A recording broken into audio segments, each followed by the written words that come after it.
Welcome to the newest episode of the European Republic, the Eurofederalist podcast. And today I have, as always, a special guest, Ulyana, who is the organizer of Via Europe Poland and the newly elected, just now in March, newly elected president of Volt Poland. Welcome. Thank you. Thank you so much, Nikodem, for having me. It's amazing that these initiatives exist, and I'm so glad to be a part of this. Great having you here. Before we get into what you're active in doing, which is quite a lot with the two organizations, let's get to know you. What's your background story and how did you become, or maybe why did you become active for Europe? Yeah, I actually love that story because it always surprises people. In terms of my education and background, I actually have a background in physics, which is so far from politics you could not even imagine. But growing up and having traveled the world when I was younger, I just realized that there's a lot much good that I can do for my community and for my country, for Poland. That I should go into politics and do that, and I can be a lot more useful there. And there's a lot of topics and issues that I care about that I want to have an impact in. So took a 180 and joined what the only political organization that made sense to me at the time, which was Volt. And I've been a part of this family ever since and was lucky enough to be elected co-president in March. Yeah. And why exactly Volt Europa, which is like in Poland, still very small force, also with Eurofederalism, not being necessarily most mainstream idea in Poland. Why exactly this? I think it also has a lot to do with my personal background, but also if you ask anybody in Volt Polska why they joined, they would have a different but equally interesting story of why they believe in this European project and why do they believe that Eurofederalism is the way to go. Me, myself, personally, I have a very multi-cultural background. I am actually Polish-Belarusian, which is an identity that I combine in myself. And I guess having lived in both scenarios, in such vastly different scenarios as well, I think the appreciation for what the European Union is and what the European family is for me had grown in me ever since. And having traveled all over Europe and I've met so many people, I just realized that it's the community that's worth investing in, both from like a personal and emotional perspective, but also from an economic and just a pragmatic one. Was lucky enough to be introduced to Volt by a friend and just kind of clicked. It just made sense. The values, the ideas are exactly what I needed. And as I said, if you talk to anybody within the organization, they will have an equally interesting story about their friends and family in other European countries, about how they feel connected to not only your compatriots but also people from abroad, and how that leads them to believe that this massive European family is the way to go. You just mentioned like your values, that the European project resonates with them. Which values are them? What defines for you value-wise? Yeah, it is definitely has become a sort of like a buzzword. I think we say, okay, European values.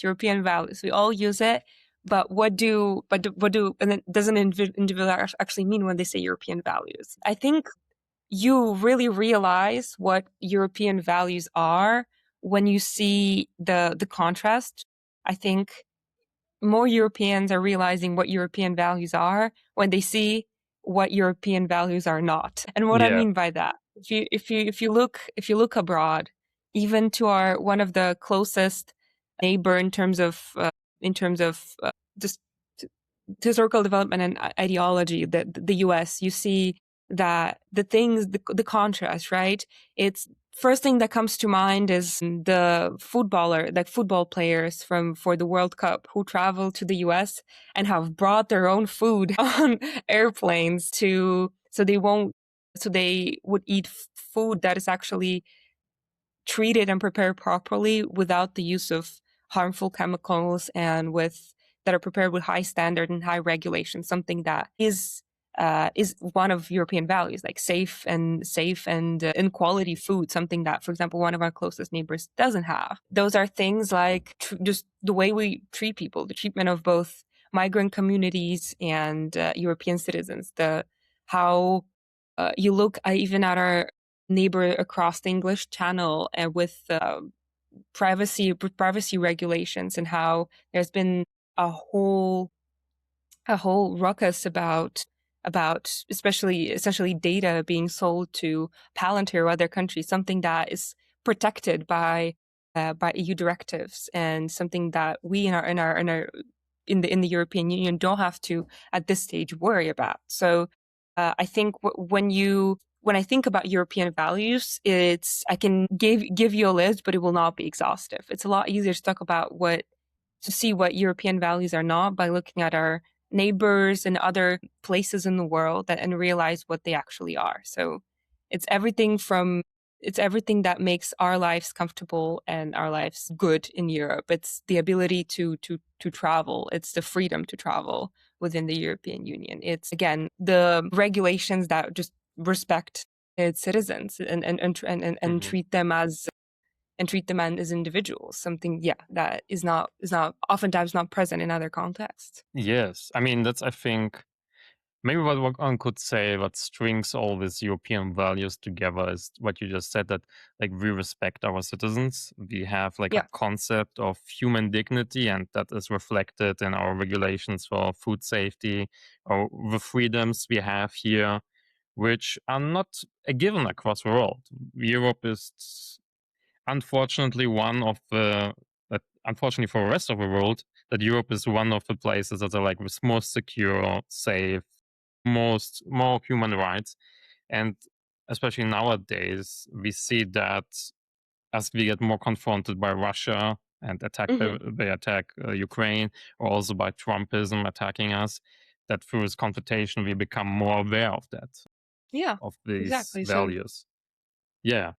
it's a little bit of a paradox. Yeah, a little bit of a paradox. The more you see examples of where these values are not present, the more you realize that human dignity, freedom, democracy, equality, all those things are not a given. I think you said it wonderfully. Yeah. Maybe a question that I find interesting, because you have, as you said, a very interesting background, both with physics, which is rather uncommon, I think, among politicians or political activists. Most of us are like humanities people. Like I have a philosophy background. Most people I know studied political science and so on. Mhm. How does that shape how you approach politics? Do you think you have a different perspective you bring to the table? Do you notice that sometimes? Yeah, I think that's a great question, and I don't think I've ever thought about it. But definitely, I think physics forces a very analytical mindset on you. I think exactly the mindset that I was taught in physics brought me to politics. You always think about goals and how would you analytically achieve them.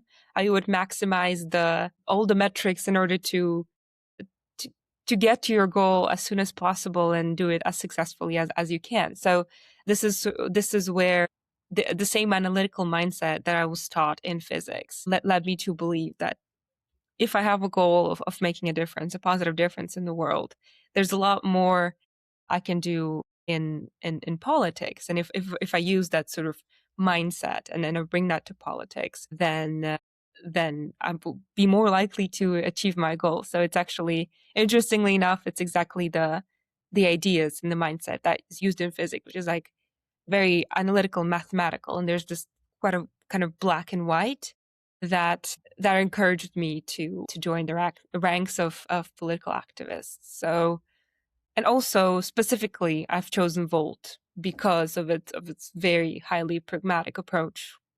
Volt's policies and ideas are rooted in the pragmatism. What's actually not charged by emotion, but rather charged by reasoning and hard facts. I think this is also something that really attractive to me as a voter and as someone who also brings that mindset of, okay, if I have a goal of successfully integrating migrants, that it makes sense that we build more integration centers in local municipalities, right? So all of these policies of Volt that are incredibly pragmatic and analytical made sense to me. So again, both this physics background, this analytical mindset brought me both to Volt and in politics in general. Yeah. Mhm. Fascinating. The other thing I was wondering, as you also said, you have this Polish-Belarusian background. Belarus, unfortunately, right now is not that free. That's also why Poland, for example, has a very big Belarusian diaspora. Especially a lot of opposition is currently living in Poland and organizing themselves. Um, how did that shape your perspective, or how does this proximity also to Russian imperialism shape your perspective on European federalism? Yeah, definitely. I think having that background, growing up, it was something Mhm. I rather dreaded and something that I thought was a deficiency. Sort of having been exposed to incredibly low levels of democratic freedom is it was definitely quite disheartening growing up. But now that I look back on it, I think when you're exposed to something to such a high degree, you it makes you more committed to the fight sort of against that.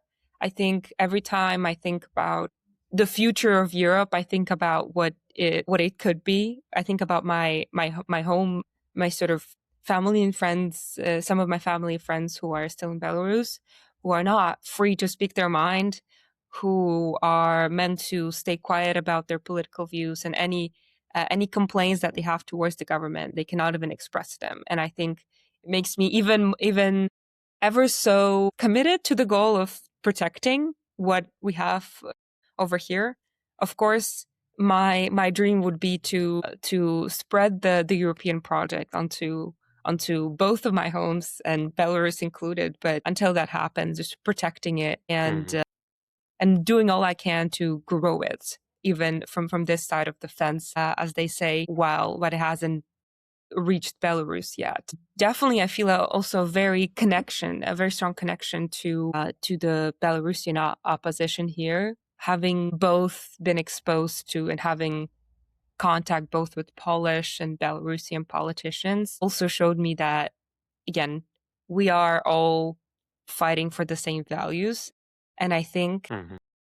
that unique background sort of showed me that it is actually possible, and it's not that Belarus is in Russia's camp, and every Belarusian is in Russia's camp, and every Polish person is in EU's camp. It's all people who want the same things, and I really hope I can be the uh, help connect and bring these ideas of both Belarusian opposition, the democratic values to life. That's great. Also, from my own experience, what I noticed, also being a lot of in this Euro-federalist pro-democratic bubble, Mhm.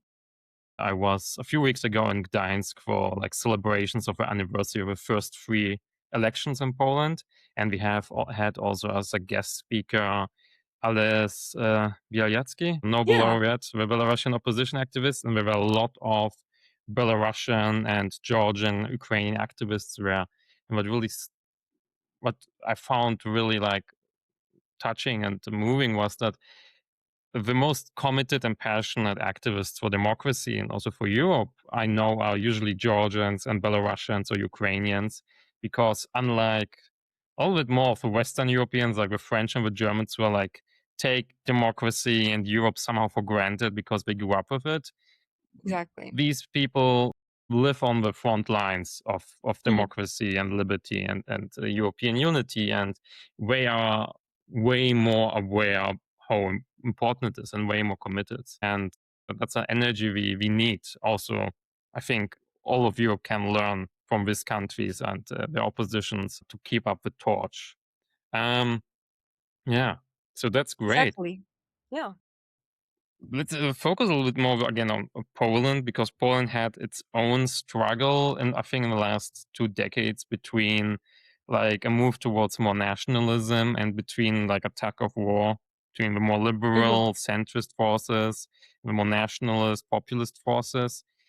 How is it to be active for European federalism, and what stance in society has European federalism right now in Poland, especially for our listeners who are not as familiar with Polish political landscape? Yeah, definitely. To give a short introduction into what the political landscape Hmm. in Poland looks like, in a very big simplification, it is divided into very few political camps.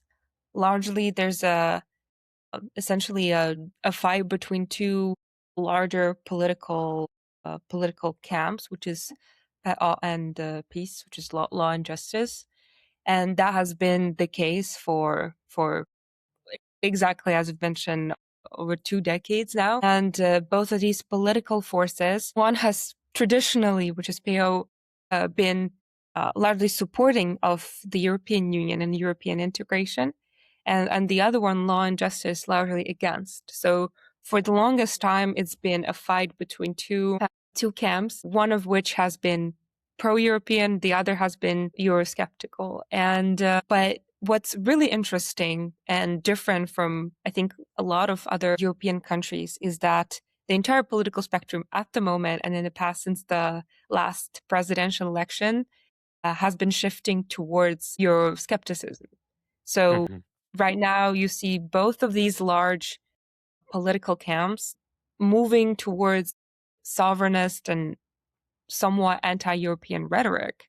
So it's of one of them, it's largely expected, but the other one seems to have been, so PO seems to have been willing to, I guess, change some of its rhetoric in order to capture some of these voters. I guess predicting that largely Polish voters will be by default Eurosceptic. And if you Hmm. open at this moment any article that has the word Eurofederalism or European integration, I think it'll always be contrasted with sovereignty. And despite pro-EU sentiment being strong, even a few years before the presidential election. Right now, you can see that in media that it is directly contrasted and is in opposition with sovereignty, which is something is Hmm. such a historically charged word for the Polish people, right? Sovereignty is the single most important thing historically, being a country that has lacked sovereignty for so many generations. So this is a brief intro in the current Hmm. political landscape of Poland. And in terms of, and as you might imagine building a Euro-federalist movement in this context is harder than you would expect. I think a lot of our work starts not at convincing the voters uh, to people to join us and to vote for us, but Hmm. rather to convince them of the idea that the European Union is a project worth investing into. So makes us just have more work and a lot more effort to put into this. Um, Hmm. yeah, I think this is largely the overview of what it looks like at the moment. Still, from like an outside perspective, what makes me wonder, I mean, it makes sense that for Poland, sovereignty is a very important topic. Historically, it's a country that has been divided and often colonized by German and Russian imperialism over the last 500 years, and it fought hard to regain its sovereignty. But also, looking at like the data, Poland has like very few countries very benefited from the EU. If you look at how Poland developed over the last actually 2 decades since it joined the EU. I remember as a child being in Warsaw and looking at Warsaw today. There are like 2, 3 dozens new skyscrapers, and I have economy is developing very well and rapidly, still growing. So I would assume, or many people would assume, well, a country that has benefited so much from Europe, why is there so much Europe skepticism? Is it really just the history and this historic culture that values sovereignty, or are there other issues at play, or political movements, ideologies? What's moving people, especially more towards Euroscepticism right now? Do you have an insight? Definitely. I think I wanted to just comment that I think it's a very generally observed sentiment that, yeah, Poland at the moment is changing really, really fast, which is an amazing thing. Is definitely a lot of it has to do with Poland's membership in the European Union. Hmm.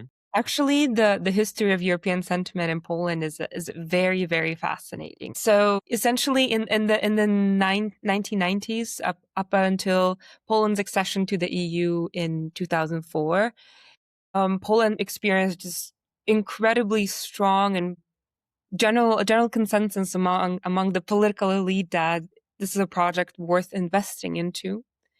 I remember I don't remember, but I know that in the referendum in 2003 for Poland's accession to the European Union, over 77 Poles have joined or have voted to join the European Union. So clearly, an overwhelming majority at that point was very excited about being part of this project and seeing the benefits. I think it only after EU accession so around 20 years ago, where the sort of fracture between the two political camps has begun. So I would say around 2005 and up until mid 2010s, this sort of Eurosceptical rhetoric has begun to emerge. At that point, largely motivated and driven by the Law and Justice Party. So over the next decade, Law and Justice essentially positioned itself as a defender of Poland's national interest and as a defender of Poland's sovereignty. A lot of current anti-EU rhetoric is a decade-long project of one of the largest political players on the political scene. And that has driven media to speak negatively about the European Union and about just creating that image in the heads of young Poles that it goes directly against national sovereignty and it goes directly against Poland's national interest. So, and I think all of these sort of clashes and bickering with Brussels over migration, reforms, rule of law only made that divide and that negative opinion stronger. I love that you mentioned about sort of the apparent growth of not apparent but quite visible growth of the Polish economy and the amazing development that Poland has observed since joining the European Union, and it is true. And if you went on the street to ask a Pole whether they support the European Union, it's paradoxical, but over 80% of Poles would say, yes, I'm glad that Poland is in the European Union. So why are political elites still talking about this in such a negative way? Polish political scientists actually call it it's a very interesting term, that support for the European Union in Poland is very wide but quite shallow. So saying it doesn't take a lot for somebody to say, I support the European Union, but it takes a lot for them to say, I support rule of law and adhering to EU's regulations, and I support implementation of Euro and EU Migration Pact and all of these things that EU comes with, but something that's so contested in the current media landscape and by the current political elites that it's that for people it is a given as something that we should oppose, and that's something that, as they say, goes against our national interest. I think maybe one thing that I find interesting, maybe I would like to hear your thoughts about, is the big rural and urban divide. Because one thing I also notice about Poland when I visit and travel it, like, of course, Warsaw, Krakow, Poznań, Gdańsk, these cities are booming and doing well. But I have also, for example, relatives in Tarnów, more in the east of Poland, which is like massively declining in population. It's like the population, everyone is moving away to Krakow or Warsaw, and economically these regions are not doing that well. And these are also the regions and the parts of my family, unfortunately, that vote for PiS. Does this, like, I think this economic divide, this inequality plays a big role in this national resentment. Do you have maybe an idea how to address that policy-wise or in general as also as Volt Poland? Yeah, definitely. It has been a widely sort of noticed fact among Polish political elites that there's this a lack of, again, both political involvement, and if there is involvement, it's largely for far-right movements or right-leaning movements in the, I guess, smaller municipalities in Poland and in Eastern Poland in general.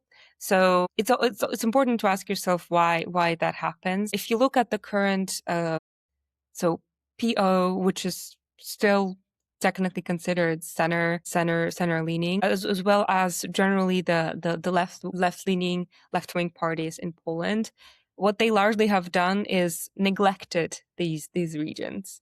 So while you see Law and Justice and all of those far right parties, Confederation, going to every small town in Eastern Poland, talking with local municipality representatives and pushing their narrative that I've been talking about a little earlier. These people are not exposed to any other point of view. No one from the opposite political camp talks to them about these things.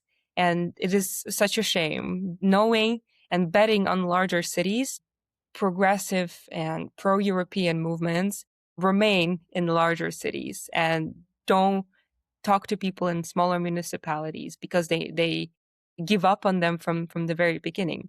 Talking to people is the easiest, and reaching people is the easiest and the most successful thing that can be done.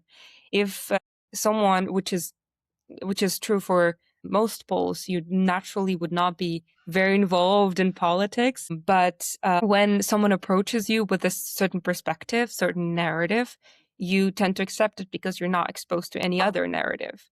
And that's how we ended up with this huge divide that was only made more clear after the 2024 elections. Even if you look at the 2024 elections, that's where the shift is mostly visible, the shift in the divide.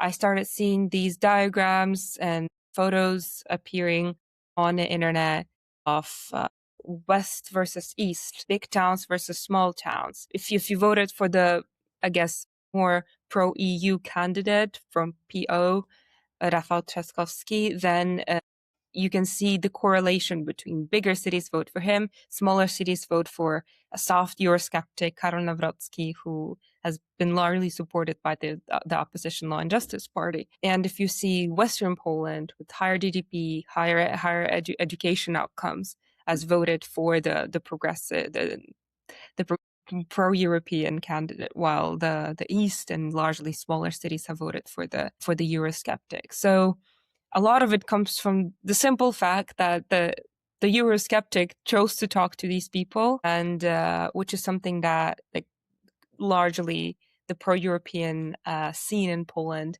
chose to neglect, in my opinion, due to the fact that they knew they wouldn't get support and chose not to attempt or invest a lot of energy into it, unfortunately. It's also something you try to change yourself, as far as I am aware, because you're also not only active in Volt, but you're also part of Via Europe and you're organizing this protest. And I think maybe give us a small rundown. What are you doing with Via Europe? Because from my understanding, it's like an organization that tries to, with street protests, to create more awareness for the pro-European position and to talk with people. Yeah, definitely. I think I'll come back to the recent trend that I've noticed, and what I think Mhm. is why I was so excited to join in and organize this in Poland as well, is the recent shift even of the so-called pro-European PO party towards sovereignism and nationalism. Having seen how successful anti-EU, Eurosceptic rhetoric is, a lot of politicians from the previous pro-EU side have also decided to start incorporating anti-EU rhetoric. So right now, as I've said a little earlier, if you look at the media landscape, you see so much soft or open Eurosceptic rhetoric. You see candidates announced for the future parliamentary elections in 2027 openly using the word Polexit and being hostile towards our neighbors in the EU project. So in that landscape, you see young people growing up, and again, all the narrative that they're exposed to is how bad the EU is, how EU is trying to take away the sovereignty of the Polish people. So as a young person growing up in this context, what else are you supposed to think? And if you're not exposed to any other outlet, or you're not shown that there's a different way, then that's Hmm. the rhetoric that you're going to accept. So this is why I was so excited to join We Are Europe, which is essentially a series of demonstrations that happen simultaneously in many European cities to show support for the European Union and how much we love and appreciate the European family. I think we talked about it a little earlier, that the things that we are used to are things we take for granted. Things that are not actively being taken away from us, or things that we perceive as constant, are things that we don't appreciate as much. So with We Are Europe, we go on the streets on the same day in over 30 European cities to play European music, to show our support for the European Union, speak about what we appreciate about the European Union. But I think most importantly is to show young people that there's an outlet, there's an opportunity for them to not only be Eurosceptical, but also there are other young people like them who are very pro-European and who want to support this European project. So our goal really here in Poland is to just to give an outlet to young people and show them that this is not the only way. And while with Volt, I hope to do it with political action. With We Are Europe, Hmm. I hope to show it to people on the streets, that young people of Poland do support the EU and they do see our future in the European Union. It's, I think, very important. One thing I was also wondering right now, as you said, there's this shift towards more sovereigntism in Poland. Interestingly, in the last, I think, 1-2 years, what we see, especially like in Western Europe, especially I see in the Netherlands and Germany, is that because of Trump and the war by Russia on Ukraine, people are Hmm. actually turning more towards Europe because they see like Europe as this alternative to NATO. So we are talking about maybe we need European nuclear deterrence, European army. If the Americans abandon us and we want to protect ourselves against Russia, we need to work together as Europeans. And I find it somewhat puzzling that a country like Poland, that's just next to Ukraine and Russia and is very exposed to this risk, is actually right now running into a different direction. I would have expected that the Russian threat would actually inspire more European unity. And I also saw like you at Volt Poland are also organizing right now an initiative Yeah, to, I think, support exactly, Ukraine. exactly. Or- Yeah. Yeah. Tell us a bit more about that, and also how the Russian threat maybe, how important is it in European federalist circles in Poland?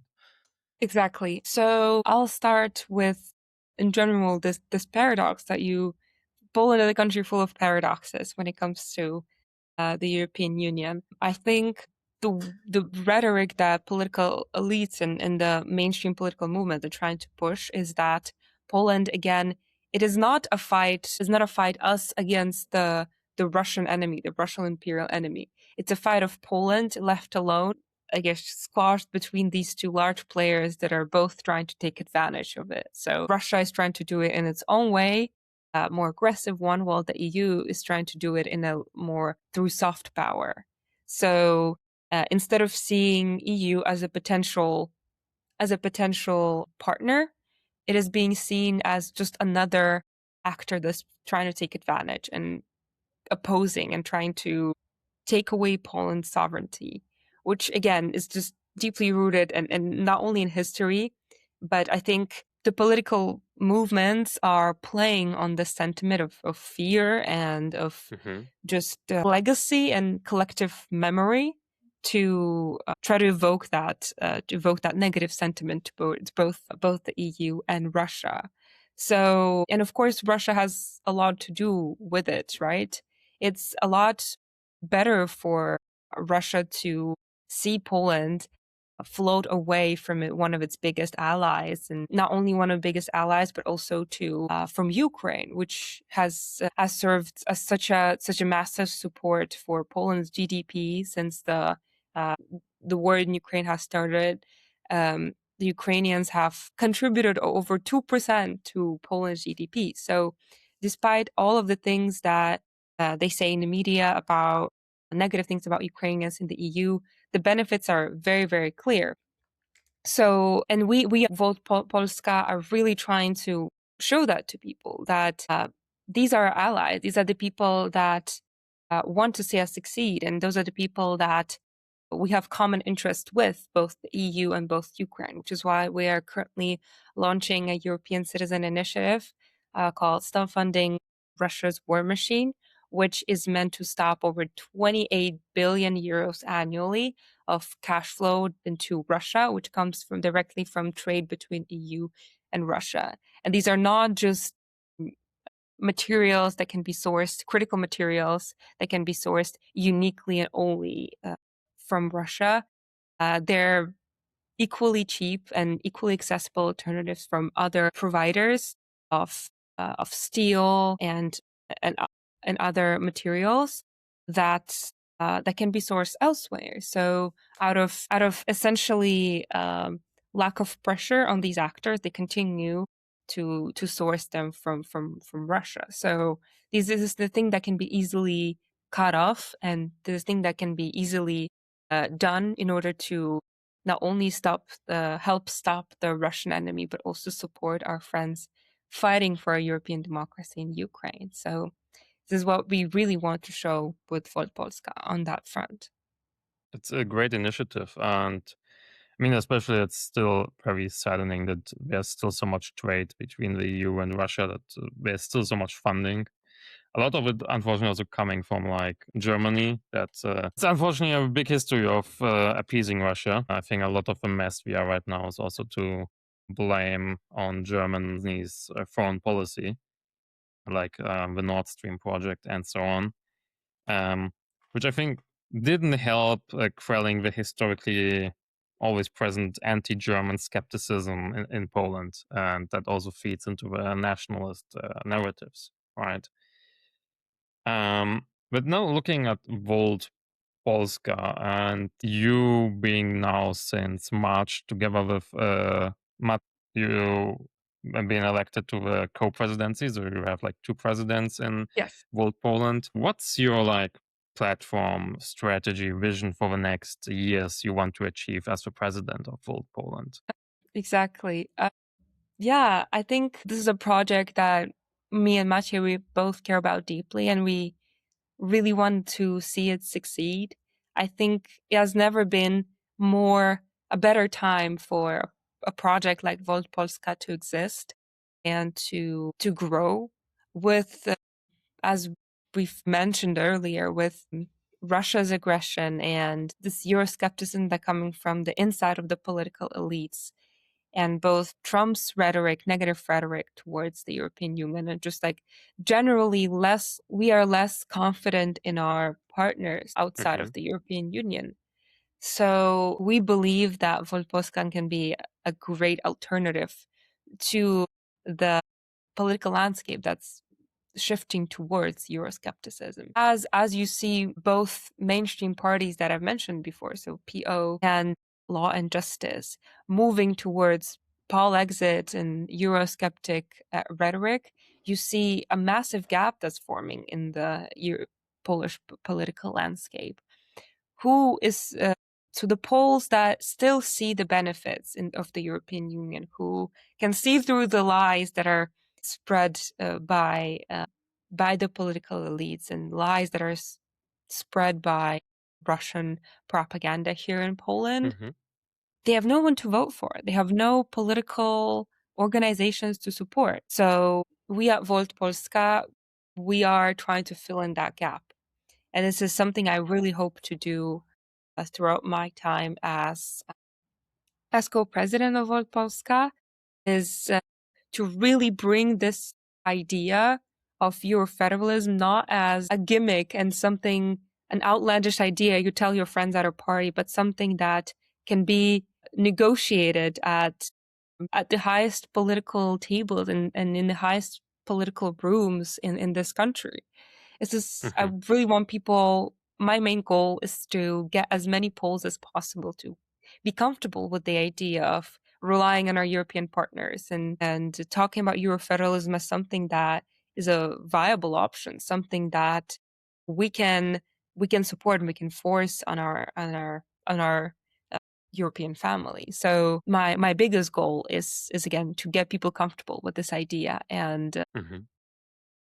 bring it to the mainstream conversation, no matter how hard and how sort of how much of a bastion and a fortress it feels like at the moment.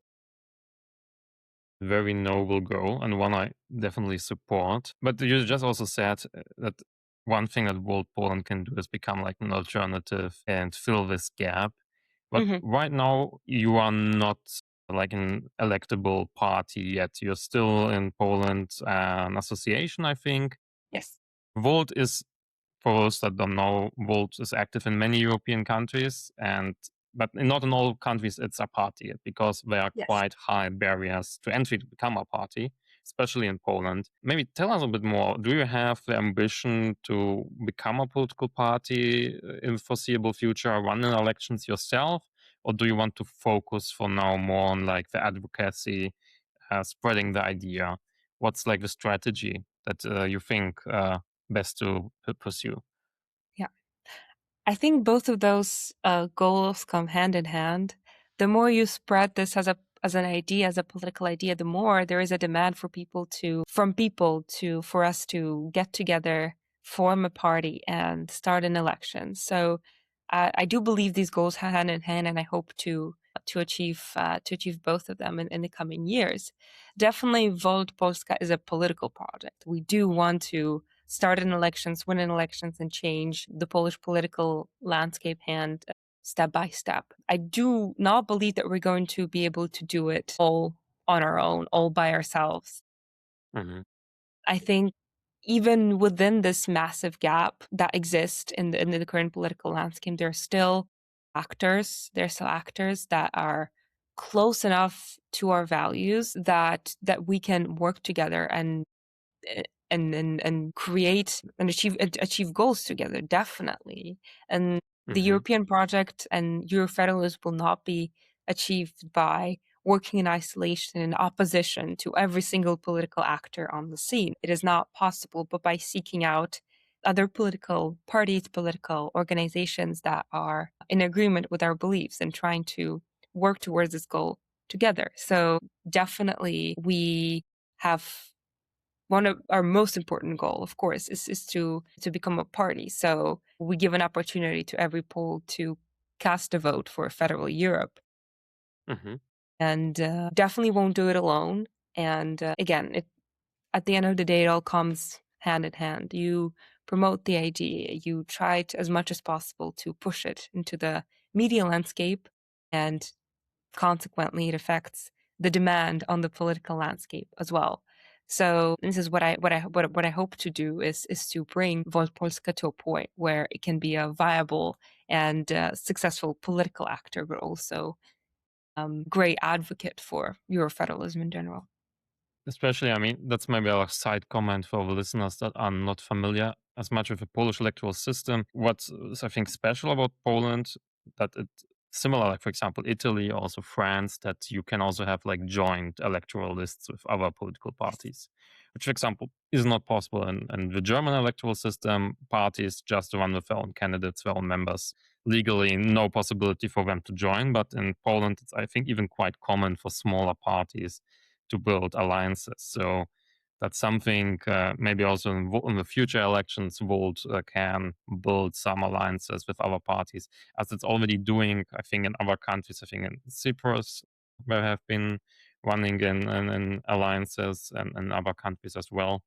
So that's an option for Exactly. you, definitely. Exactly. It's a big project and cannot be achieved in isolation. We're not, as I said, in opposition to everybody. We're not fighting against everybody. In Yeah. every European country, including Poland, and Poland especially, there are smaller actors that are pushing the same ideas and are struggling in the same way as we are. And our goal is to find them and fight for this common goal together.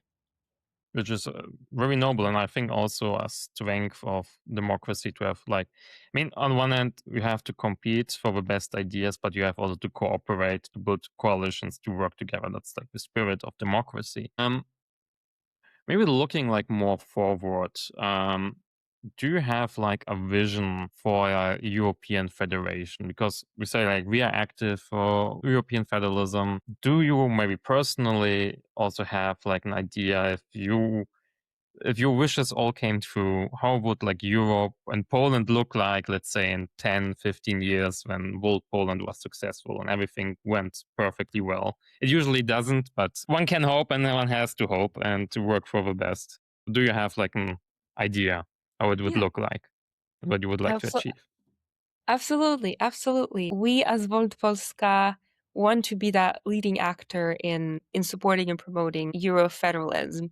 What I do not believe in is a monopoly of Volt in Europe. A healthy political landscape is one that's filled with so many actors that choose to compromise and that reflect the values and beliefs of different groups of people. So definitely, as much as I want Volt to be the front runner in the EU and to promote these ideas, I really hope more similar Euro-federalist movements will come and sort of take the torch and fill out this political landscapes, a political landscape to advance the idea of Euro-federalism in general. In terms of my dreams and hopes for a European federation, so in Volt Polska and in Volt Europa in general, we call it the United States of Europe, which is our not utopian but a very forward-looking idea that we have about a common EU family that is built on all of the values that we mentioned at the very beginning, but those that, with respect to individual cultures and with respect to individual tradition, without sacrificing national sovereignty, to build this fortress, not necessarily a fortress, but again, a beacon of our European values that both has a common eurozone, that has common European army for mutual defense, that invests in nuclear energy as a bridge and as a way for a green future, that uses free highways, modern railways all over the European Union, and that doesn't infringe on our right to free travel through Schengen. So that has common migration policies that are equally fair and equally applicable in all of the European Union. Again, all that while still respecting the tradition, culture, and sovereignty of individual European nations within United States of Europe. So the list goes on, but in short, the vision for the United States of Europe is a vision for an EU family that has never been closer, that still doesn't force any individual nations to sacrifice its sovereignty or its Mhm. national interest to succeed together in this family. I agree with the vision. I might have some technical questions, if you don't mind. Go ahead. Especially the topic of sovereignty and national sovereignty and not compromising that. Especially in Poland, it's a very spicy topic, so to speak, but I think it's also one where the European project in general struggles the most. And I think we have seen in the last few years, especially with both Poland under the PiS government, but also especially Hungary under Orban, that if one country just really doesn't want to play along, it can paralyze the entire family and block a Yes. lot of things.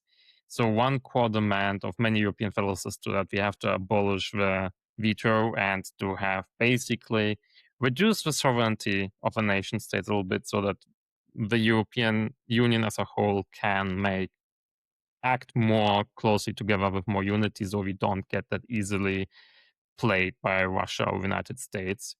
An alternative would be to have like a multi-speed Europe where some countries do their thing together. Like, for example, right now with the Capital Markets Union project by the E6, I think Poland is also one of the 6 countries that opted in to build a closer capital markets union. So maybe here more technical, what approach do you think is the more sensible or more realistic? Do we should try to abolish the veto? Do we go for multi-speed Europe? What's your Yeah, take? definitely. I think before I give a more technical take, I think when we talk about sovereignty, we I think there's also a case to be made for this replacement between isolated national sovereignty and by shared sort of continental sovereignty.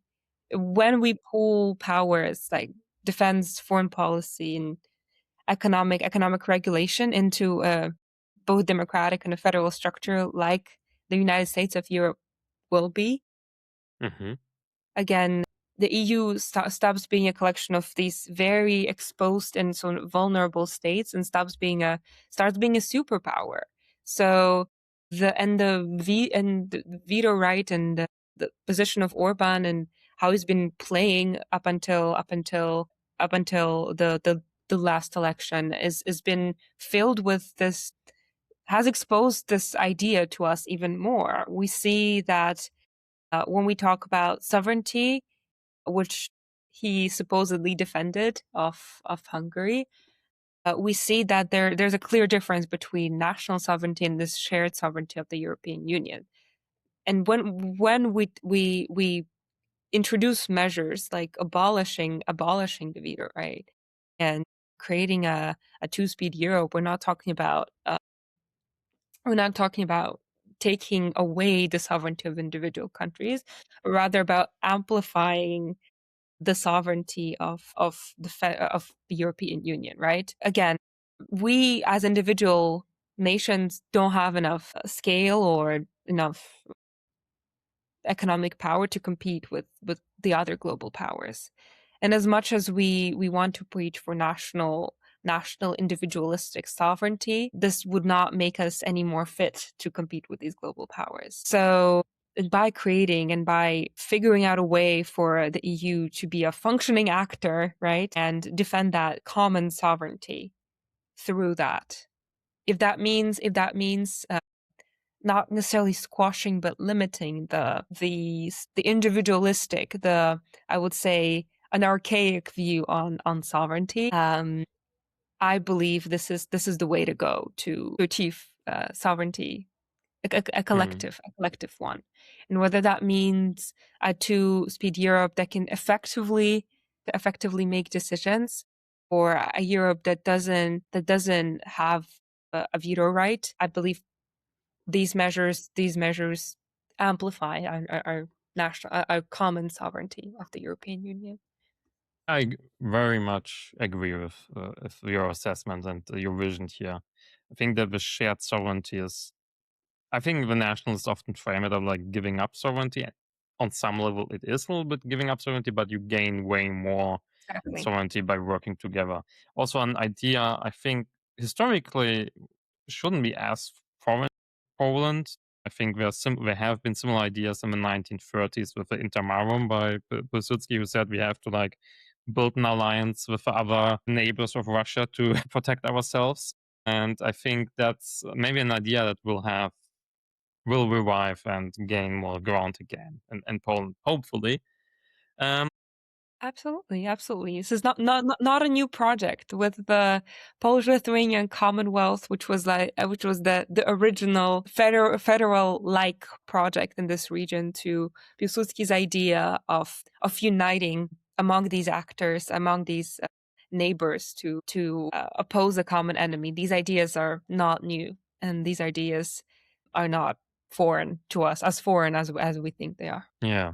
And that's something the European project just basically builds naturally upon. Yeah, this was a great discussion. I think we can start to wrap it up. Are there any messages or call to actions, especially for maybe for people who are in Poland and want to become involved in European federalism or Volt Poland? How can they do it the best? Reach out to you. What are the opportunities here? Totally. I wanted to say thank you so much, Nikodem, for having me. This was a wonderful discussion. And for anyone who was inspired or even mildly interesting in our Eurofederalist project here. Feel free to visit voltpolska.org, where you can sign up to our newsletter to be informed about all of the open events that we're doing in various Polish cities. And that's exactly where you also can find a link to join us. If you want to chat with me personally, feel free to find me on any social media.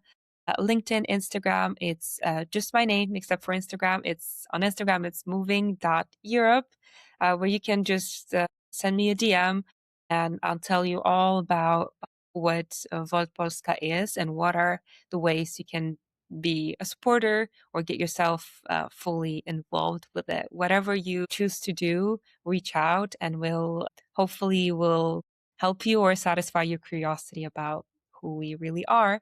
And if you were interested in our Citizens Initiative, and if you want to help us fight against the Russian imperialist enemy, feel free to go to stoprussianimport.com, where you can find more information about this initiative and sign it today. Yeah. Awesome. I will also put the links of initiatives and Volt and you down the description. So whether you're listening to this on Spotify, YouTube, or wherever, you can just scroll down and click on the links. And yeah, Ulyana, it was a great pleasure talking to you. Very informative, and wish you the best of success, both with Via Europe and the initiative and Volt Polska. And great seeing people like you are active for Europe, also in Poland. Thank you very Thank you much. so much for having me, Nikodem. Have a wonderful day. You too. All right. Bye bye.